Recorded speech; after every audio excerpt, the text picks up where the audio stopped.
Generation हिसाबै एबसुखौ उदां खालामनांगोन राजनितिनिफ्राय आरो बिथांमोनखौ BTR एकर्डआ गनायजाथाव एकर्ड नङा नामा? एबसुखौ राजखान्थिनिफ्राय उदां खालामनांगौ। उन जोलै जेनेरेशनखौ खाबु होनांगौ। बे बाथ्राखौ बुंदों एबसुनिनो बारग' नेहाथारि बुद्धिराम बसुमतारी सारआ गोख्रों रावजों बुंदों। नोंथांमोना जोबजासिम नाय, बिनि उनाव कमेन्ट हो आरोना लोगोफोर। स' लोगोफोर नायलांदोनि मानगोनां एबसुनि बारग' नेहाथारि बुद्धिराम बसुमतारी सारआ मा बाथ्रा बुंदों। नोंथांमोना जोबजासिम नाय, बिनि उनाव कमेन्ट होबानो जाबाय। फोरबो हिसाबै गासै गोजाम आरो गोदान फरायसा आफादनि लोगो हमलायनाय हाबाफारिखौ लादों। बेयाव आंखौबो बिथांमोना निमन्त्रन हैनायखाय आंबो बाहागो लाफैदों। लाफैनानै गोजोननाय मोन्दों। गोदान जेनेरेशननि एबसुनि जाखांफुनाय वेल माने टेलेन्टेड गथ'फोरखौ लोगो मोननानै मोजां मोन्दों। मानो होनबा जोंबो मोनसे समाव बे आफादावनो मावबोदोंमोन। गोदान मोखां, गोदान टेलेन्ट निउ जेनेरेशननि गेजेराव माखासे आइडिया एक्सचेन्ज खालामलायनाय प्रग्राम लादोंमोन। बेयाव आंनि जि मोन्दांथि एज ए एबसु हिसाबै सेपारेटेड बड'लेण्ड मुभमेन्टनि सासे माने मुभमेन्टआव बाहागो लागिरि हिसाबै आंनि पार्सनेल एक्सपिरियेन्सफोरखौ आं बिथांमोनजों शेयार खालामदों। बिथांमोना बिराद मोजां खोनासंदों आरो एडभाइस बिदों बिथांमोना जे एबसुखौ फोथांना लांनो गेरेमसा हारि माहारि दालांनायनि जि मोनसे थेसिस दङ एबसुनि आखायाव, बे थेसिसखौ इमप्लिमेन्टेसन खालामलांनो थाखाय, मावफुंलांनो थाखाय गेरेमसा हारि गायसननायसिमहालागै मा माने भिजन दं आदामोननाव, बेफोरखौ एसे शेयार खालामनो खिन्थानायखाय आं बुंदों आरोना। दा आंनि प्रथम माबाया जाहैबाय जे एबसुनि एक्जिस्टेन्सआनो प्रथम जों मोनसे बड'फा उपेन्द्रनाथ ब्रह्मनि मोनसे जे सान्थौ लिभ एन्ड लेट लिभ आरो लिभ एन्ड लेट लिभ थांनानै था आरो माने थांनानै थानो हो, बिनि जि सान्थौजों मोनसे सेपारेट स्टेट बड'लेण्ड मुभमेन्टखौ जागायजेनबोदोंमोन।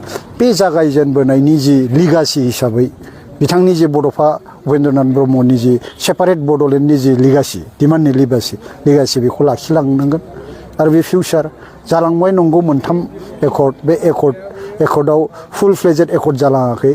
आसा खालामदोंमोन नैबे थांनाय एकर्डआबो माने मोनसे फुल फ्लेजेड एकर्ड जागोन, नाथाय आनफर्चुनेटलि बेबो मोनसे साबसिडियारि मोनसे एकर्ड बायदि जाना थांबाय।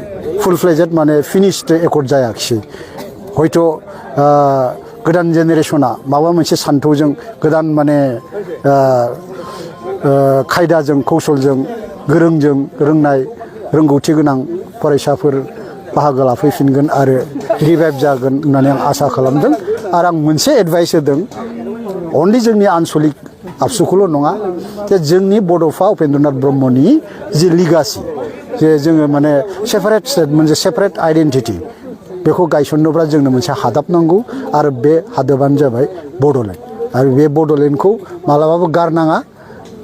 नंगौ मोनसे सम फैयो जेनेबा सानसुमा आदामोना आबसुनि प्रेसिडेन्ट जानानै मोनसे BSc एकर्ड खालामदोंमोन। बेयाव बड'लेण्ड होननाय सोदोबखौ प्रथम बार कारने कनस्टिटिउसनेलि मोनसे सांबिधानिक नंद्रायाब्लाबो मोनसे स्टेट एक्टनि गेजेराव मोनसे गनायथि होदोंमोन जे बड'लेण्डनो द रियेलिटि अफ बड'लेण्डआ दङ, बड'लेण्डनि प्रयजन।